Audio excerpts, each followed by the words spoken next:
Let's make a miniature witch cabinet of curiosities. And welcome to my channel, Notorious Crafts. I also designed some witch, wizard, apothecary printables, which are available in the links below, and I also included links to some of the craft supplies I use in this video. I'm going to use this miniature wood dollhouse cabinet as my witch cabinet, and I'm going to paint it black.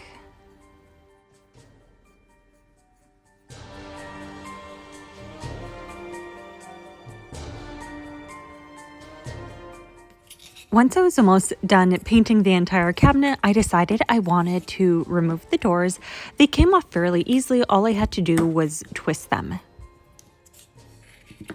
To make this cabinet look old and like it's been serving witches for centuries, I grabbed a sanding block and started sanding it down to make it look more weathered.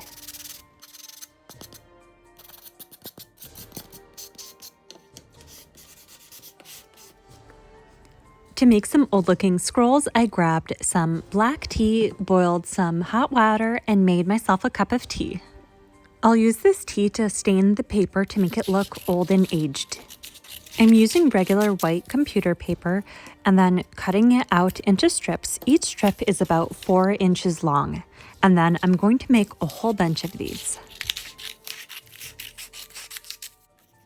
I grabbed a thin paintbrush and used it to help me roll up the strip of paper into a scroll shape. Then I grabbed a pair of scissors just to try to wear away the edges of the scrolls to make it look more aged and worn.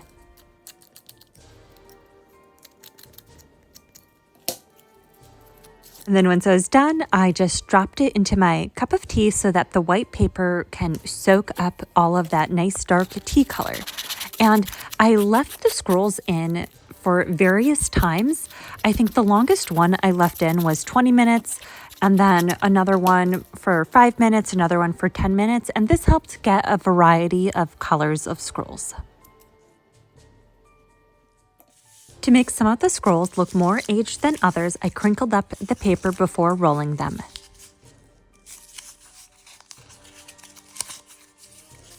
After the scrolls have soaked up some delicious tea, I scooped them out and placed them onto a paper towel to dry. And then after about 20 or 30 minutes, you want to flip them over to the other side to dry. Flipping them over midway will also prevent the scroll from getting stuck onto the paper towel. I have done that before, and then you kind of have to rip it off. So remember to flip them over midway.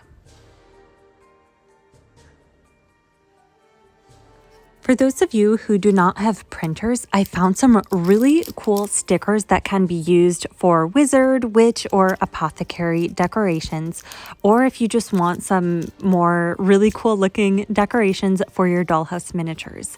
There are so many really cool designs of these stickers, and I placed the links to them down below in the description. I also found some really cool old vintage map ones.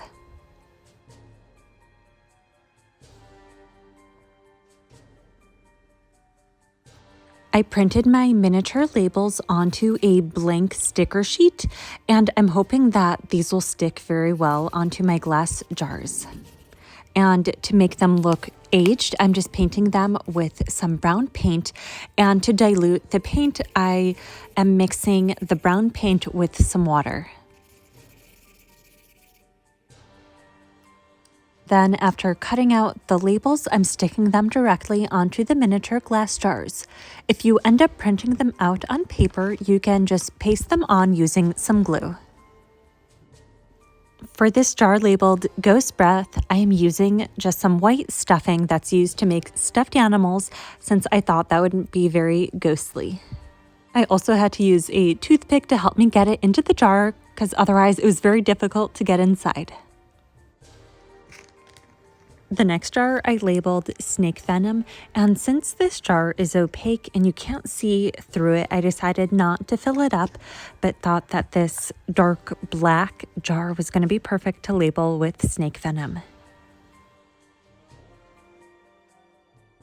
Had some of this hexagon-shaped glitter that reminded me of dragon scales, so I just poured some of it into a jar and labeled it dragon scales. For this next jar, I placed a label with rat tail on it, and I'm just going to place some twine inside since that's what reminded me the most of rat tails.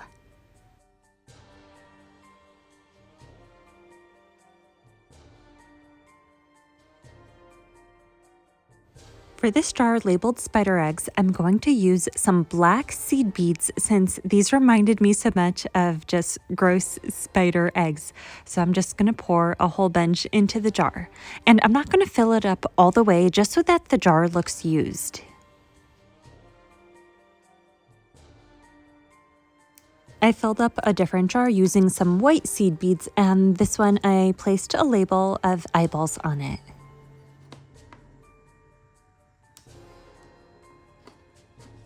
I made these magic wands in a separate video, which I'll place a link down below if you want some more detail on it. But just a really quick recap, I took some really small crystal beads and then wrapped some twine around them using some glue.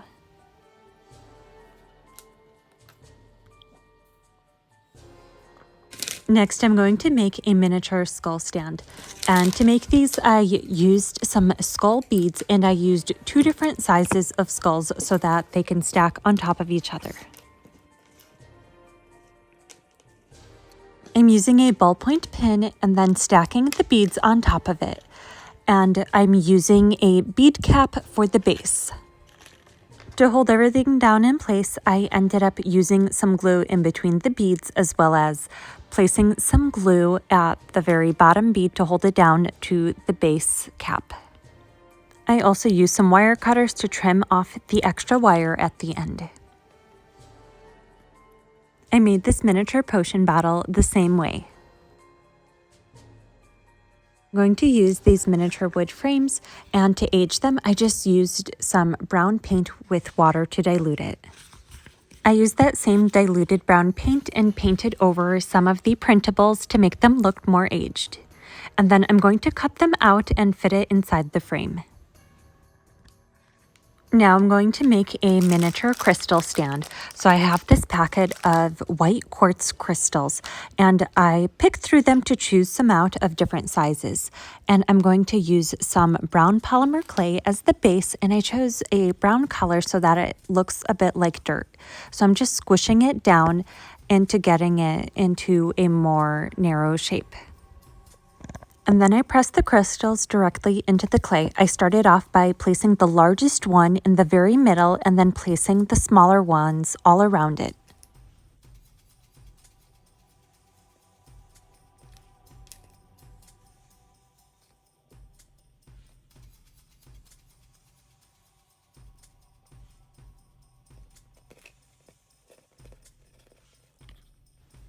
Then I added some texture to the polymer clay, and that way it'll look more like realistic dirt. I also decided to make a smaller version, and this one will just have 1 crystal on it. And then once I was done, I placed them in the oven to bake so that they can harden. After they were done baking, the crystals were coming out of my dirt mound, so I decided to glue them down using some E6000 glue.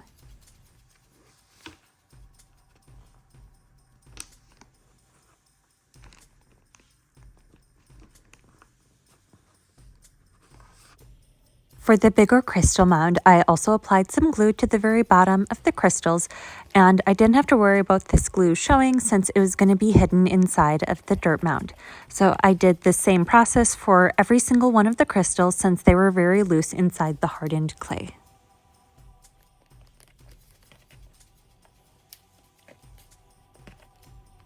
To make my dirt mound look more realistic, I'm painting it using different colors of paint. So I'm using some dark brown, some light brown, and some green to look a little bit like moss.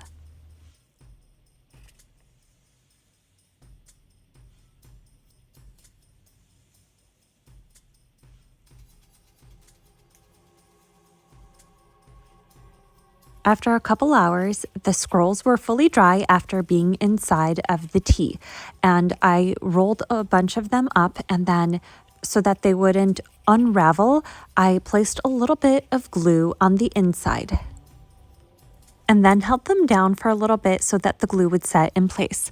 And then once I was done, they were ready to be placed inside of the cabinet. And then I just repeated that same process over and over again until I had a whole bunch of scrolls. Some scrolls I wanted to be a different size, so I rolled them up a lot more tighter, and then that way they would look smaller.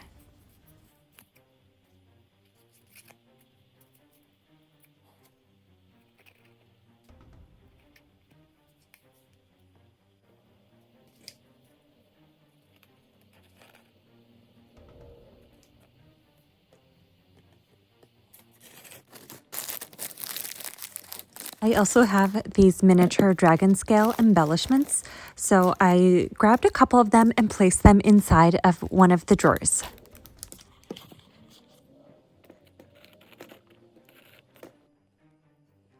I also made a miniature message in a bottle, so I cut up some of the scrolls into a really tiny piece of paper, rolled it up, and then just placed it inside of one of the jars.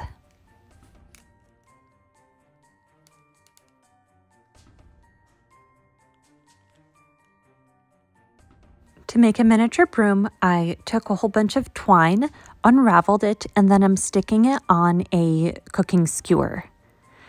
And I'm just using some glue on the very edge of the skewer, and then I'm going to attach the twine on it and just hold it down for a few seconds so that it properly adheres, and then I'm going to keep doing that until I have a whole bunch of twine that it starts looking like a broom.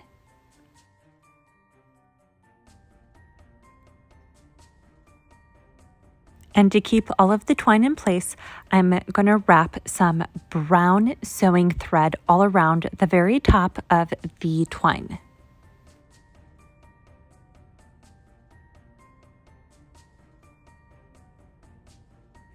And now for the best part, it's time to arrange the entire witch's cabinet. A lot of the larger jars cannot fit inside of the cabinet on the top shelf, so I'm placing them either on the bottom or on the very top of the cabinet. There's a lot of items too that I found in jewelry findings, like that bird skull that I thought would be really cool to add to the cabinet.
Let me know what you guys think of this build down below in the comments. Thank you so much for watching. Don't forget to like this video, subscribe to my channel, and I'll see you guys in the next one.